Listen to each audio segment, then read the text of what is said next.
Imagine looking up at the night sky, feeling that familiar awe, only to suddenly know, with chilling certainty, that something up there is looking back, not with curiosity, not with wonder, but with the cold, calculating gaze of a predator sizing up its next meal. Forget little green men in flying saucers. Forget peaceful ambassadors. What I'm about to tell you isn't science fiction. It's a truth so terrifying, so meticulously hidden, that it threatens to unravel everything we think we know about our place in the cosmos. My name is Dr. Elara Vance, and I was part of the team that first deciphered the scream, the one echoing from a void. And what we discovered wasn't a greeting. It was a declaration of war, a war we didn't even know we were losing. Strap in. The stars are screaming, and we finally understand why. The story begins, not with a crash in the desert, but with a whisper in the data. Deep beneath the wind-swept plains of West Texas, buried under layers of reinforced concrete and electromagnetic shielding, lies Project Stargazer. Officially, a geological survey station. Unofficially, the beating heart of humanity's search for extraterrestrial intelligence. I was a young astrophysicist, brilliant and naive, recruited straight out of MIT for my work on quantum signal decryption. My boss, Dr. Eris Thorne, was a legend, a man who dedicated his life to listening. He possessed eyes that had seen decades of cosmic silence, yet still held a spark of desperate hope. The universe is too vast, Elara, he'd often murmur, staring at the wall of monitors displaying cosmic static. Silence is statistically impossible. It's just, we haven't learned to listen properly. Then, on a Tuesday that felt like any other, the silence broke.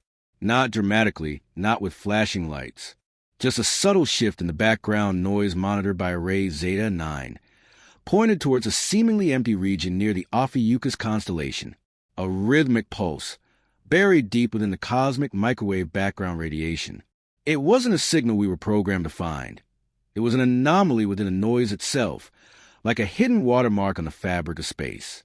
My algorithms flagged it, a sequence repeating every 17.3 hours, a duration that matched no known astronomical cycle. The excitement was electric, palpable. Had we finally found it? Proof? Our celebration was short-lived. Within 24 hours, men in impeccably tailored suits arrived, their IDs bearing only the cryptic insignia of the Advanced Threat Assessment Group, ATAG. They moved with unsettling efficiency, sealing servers, confiscating drives, and imposing a suffocating blanket of secrecy. Thorne argued, his voice trembling with a mixture of fury and fear. This could be it. Director Croft. First contact. Director Croft. A man carved from granite with eyes like chips of ice. Silence him with a look. First contact, Dr. Thorne, or first warning. That signal isn't hello. Our deep space arrays detected its origin 0.12 hours before it reached us. It traveled faster than light. Much faster. Physics, as we know it, doesn't allow that. Whatever sent that, it wasn't just announcing its presence. It was testing the boundaries. Our boundaries. The chilling implication hung in the sterile air. We weren't the listeners anymore. We were the listened to. And they were probing for weakness. The project didn't shut down. It went darker.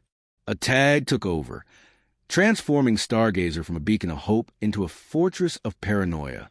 My clearance was downgraded, but Thorne, bound by loyalty or perhaps a deeper fear, kept me looped in obliquely. Resources poured into decrypting the Ophiuchus Pulse. Months bled into years.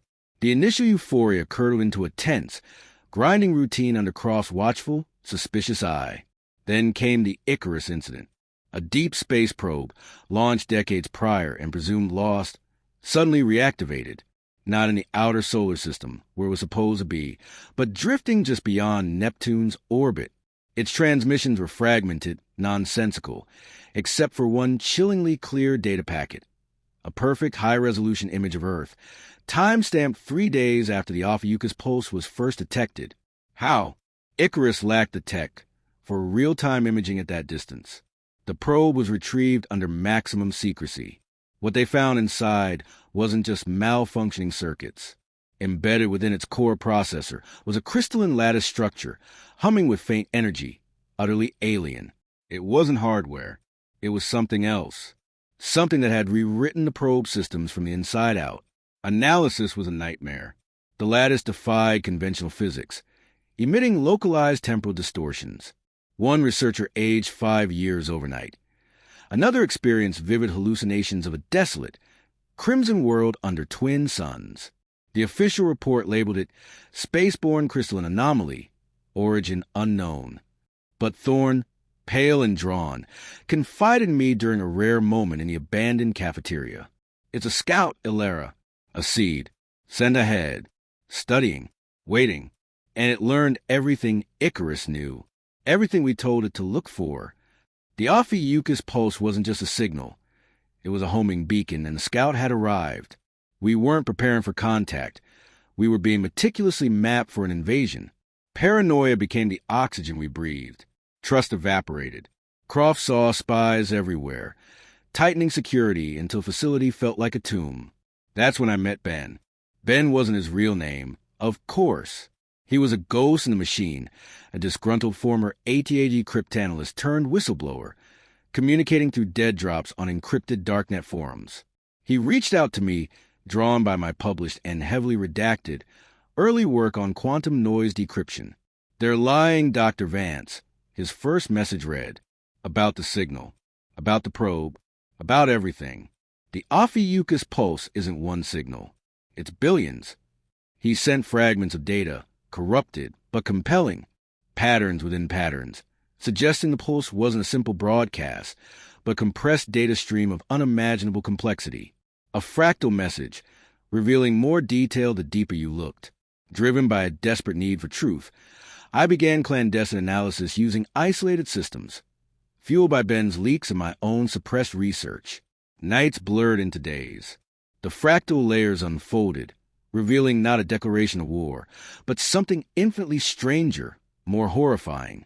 It was a scream, a psychic imprint of pure, unadulterated terror and loss, broadcast across dimensions. Embedded within the terror was data.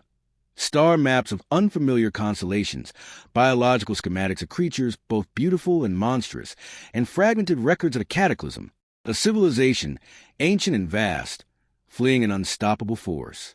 The Ophiuchus Pulse wasn't a warning to us. It was a warning about something else. The scout from the Icarus wasn't an invader. It was a refugee, and it wasn't alone. The message hinted at others, scattered, hiding.